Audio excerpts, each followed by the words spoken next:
Kaunti ma Kisumu kama jokanyo mar riwruoga mag piny owacho mong'ere kaka Community Action Institute dhi nyime kod romo mar nyayo kwe kind jodak mawuok e tong' ma Kericho kod Kisumu.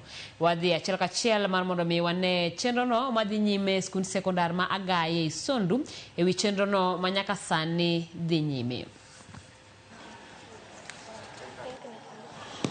Erokamano ahinya Simfros, achiel kachiel kwa wuok e skund sekondar ma Agaye kuma romo mar neno ni onyakwe e kind jodak mawuok e tong' Kericho kod Kisumu dhi nyime kaendi mondo mi wang'e ni tang'o miyo ne gibago romo machalo kamaendi koting'o kod weche mag arita kwe. Machiegni abo chako kod jalno mane oneno ni owinjo beni romo ma kamaendi keto kachiel kod apisas mag arita kata obila mochung' ne arita e alworani.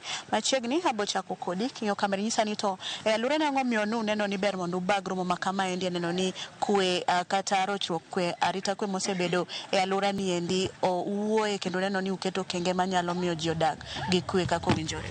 Chagi nyingi.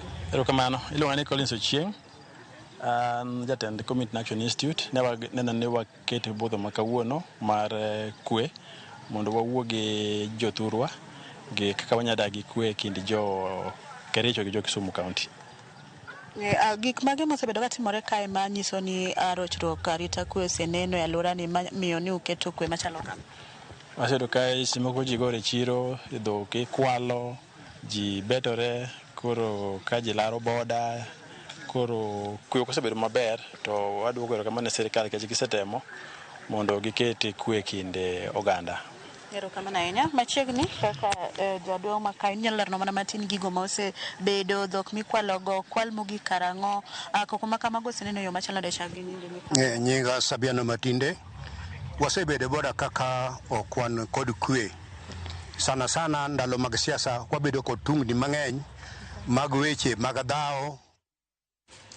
Nyakano gimano kanyo achiel kachiel kowuok e kaunti ma Kisumu kama nitiere romo mitwak e kwe kaluwore koda ywaruok ma kinde ka kinde hinyoga bedo e tong' ma Sondu. Kanyo en report mabende Millicent Adeo mana kaka iseneno olosonwago yo makare kendo wang' nwayude e weche manyien mabiro. Kamano wadhi nyime kama ji ariyo yudo hinyruok kaluwore gi tulo ma omuoch e kind